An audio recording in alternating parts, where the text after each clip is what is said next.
Finally release হতে চলেছে Oppo কোম্পানির নতুন একটি স্মার্টফোন যার নাম Oppo F31 Pro 5G। 200 megapixel ক্যামেরার সাথে সাথে শক্তিশালী চিপসেট নিয়ে বাজার কাঁপাতে আসছে অপো F31 5G। ফটোপ্রেমিকদের আকৃষ্ট করার জন্য একদিকে যেমন দেওয়া হয়েছে 3টি ক্যামেরা, তেমনি আইফোনের মতো সেলফি তোলার জন্য দেওয়া হয়েছে শক্তিশালী ফ্রন্ট ক্যামেরা। চলুন দেখে আসা যাক অপো F31 Pro 5G স্মার্টফোনটিতে কি কি ফিচার্স রয়েছে, তাছাড়া ফোনটি বাংলাদেশ মার্কেটে কবে রিলিজ হবে, এর সাথে সাথে জানবো কত টাকা গুনতে হবে ফোনটি কিনতে হলে। তো চলুন শুরু করা যাক। বর্তমান প্রজন্মের কাছে ভালো ফোনের সংজ্ঞায় হচ্ছে হাই কোয়ালিটি ক্যামেরা ফিচার এবং শক্তিশালী প্রসেসর। সেদিক দিয়ে বিবেচনা করে ফোনটিতে ডিসপ্লে হিসেবে রয়েছে 6.7 inches full HD plus 1080x2400 পিক্সেলসের সুপার অ্যামোলেড ডিসপ্লে, যার রেজোলিউশন 165 হার্টজ। তাছাড়া অপো F31 Pro 5G স্মার্টফোনটিতে স্ন্যাপড্রাগন 8 এর শক্তিশালী চিপসেট ব্যবহার করা হয়েছে, যার সাহায্যে ফোনটিতে মাল্টিটাস্কিং এবং দুর্দান্ত গেম প্লে করতে পারবেন।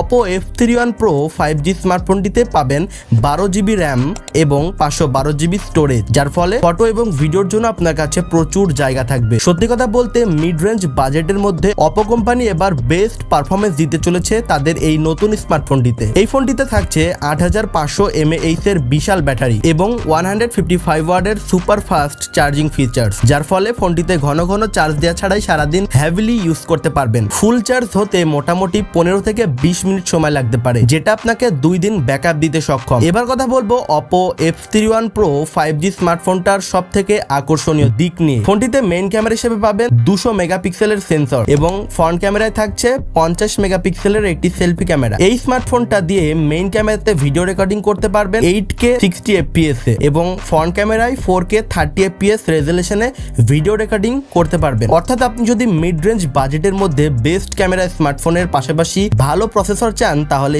নিঃসন্দেহে এই ফোনটা আপনার জন্য সেরা চয়েস হতে পারে। তো চলুন দেখে আসি এই ফোনটা গ্লোবাল মার্কেটে কবে রিলিজ হবে। অপো কোম্পানি এখন পর্যন্ত অপো F31 Pro 5G স্মার্টফোনটার অ্যানাউন্সমেন্ট বা রিলিজ ডেট ঘোষণা করেনি, তবে বিভিন্ন সূত্র থেকে আমরা জানতে পেরেছি এই ফোনটা খুব তাড়াতাড়ি রিলিজ হতে চলেছে। আনুমানিক 2025 সালের শেষের দিকে এই ফোনটা গ্লোবাল মার্কেটে রিলিজ হতে পারে। তো চলুন এবার আমরা জেনে আসি ফোনটার প্রাইস কত টাকা হবে। বাংলাদেশ মার্কেটে অফিসিয়ালি এই ফোনটার প্রাইস রাখা হয়েছে 30 থেকে 40 হাজার টাকার আশেপাশে। তো আপনি যদি এই ফোনটা নিয়ে ইন্টারেস্টেড হয়ে থাকেন, তাহলে অবশ্যই কমেন্টে আপনার মতামতই জানাবেন। দেখা হচ্ছে কোনো পরবর্তী ভিডিওতে। ভালো থাকবেন, ধন্যবাদ।